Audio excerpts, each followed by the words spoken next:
Prólogo. Nadie está preparado para escuchar que tiene una enfermedad que no tiene cura. Nadie se despierta una mañana y dice, hoy es un día espléndido para recibir un diagnóstico devastador. No. Uno simplemente está caminando por la vida, comprando el pan, revisando el WhatsApp o pensando en qué serie verá después de cenar, cuando de repente, ¡bam!, te conviertes en un caso clínico, un número en una estadística. Una de esas historias que otros contarán en voz baja con un gesto de gravedad mientras toman un café.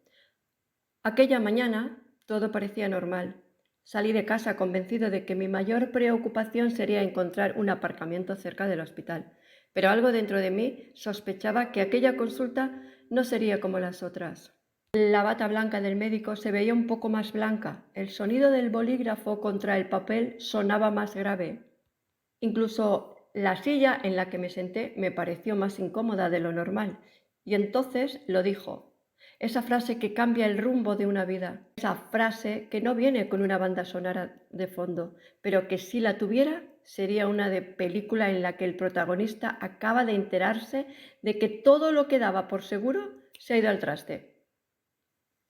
Lo siento, pero no hay cura.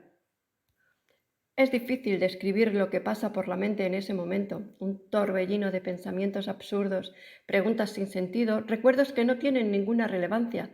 Me acuerdo que, en medio de ese instante de shock absoluto, lo único que se me ocurrió pensar fue, bueno, al menos no me ha dicho que me quedan 3 meses de vida.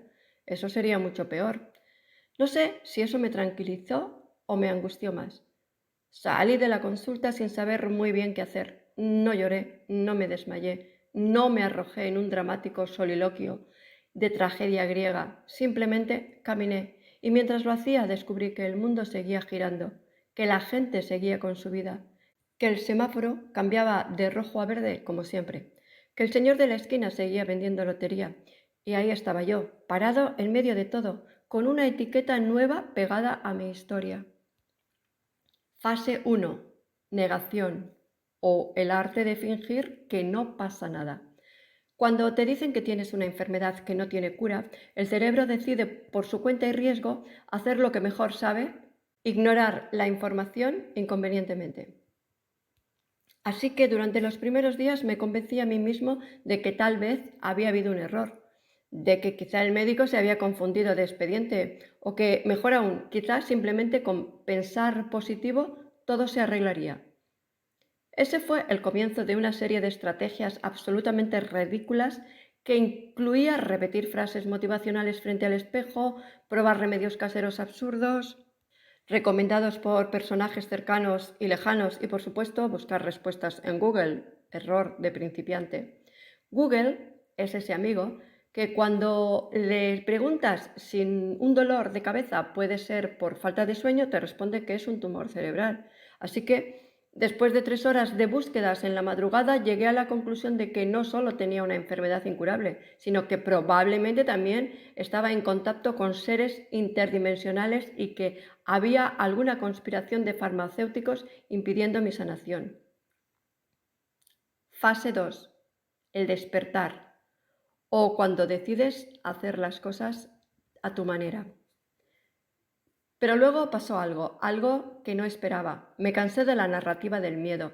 Me harté de que me dijeran que esto era así y que no había nada que hacer. Y fue en ese momento cuando decidí cambiar la pregunta. No más, ¿por qué a mí?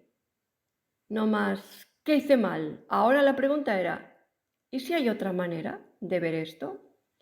Fue así como empecé mi verdadera historia, la que no estaba escrita en diagnósticos ni en informes médicos, la que no cabía en las estadísticas, la historia en la que decía que si no había cura según los manuales, entonces iba a escribir mi propio manual. Descubrí que el cuerpo es un sistema, que cada pensamiento, cada emoción, cada hábito, cada pequeña decisión influyen en ese sistema, que la enfermedad no era un enemigo, sino un mensajero, que el miedo no era una sentencia, sino un trampolín. Y así, poco a poco, fui reconstruyéndome, no de un día para otro, no con una varita mágica, pero con la certeza absoluta de que la vida es mucho más plástica y moldeable de lo que nos han hecho creer. Este libro es el resultado de ese viaje, un viaje que no se trata de milagros instantáneos, sino de comprender los mecanismos ocultos de nuestra propia sanación, caminar hacia donde el cielo no es un lugar, sino un estado de ser, donde la crisis no es una maldición, sino una invitación a descubrir lo que siempre estuvo dentro de nosotros. No importa cuál sea tu diagnóstico, tu situación o tu historia, lo que importa es cómo decides escribir el próximo capítulo. Así que bienvenido, bienvenida, acompáñame en esta historia donde lo imposible es solo una palabra que estamos a punto de definir, porque al final, de la crisis al cielo hay un solo paso, la decisión de verlo todo con nuevos ojos.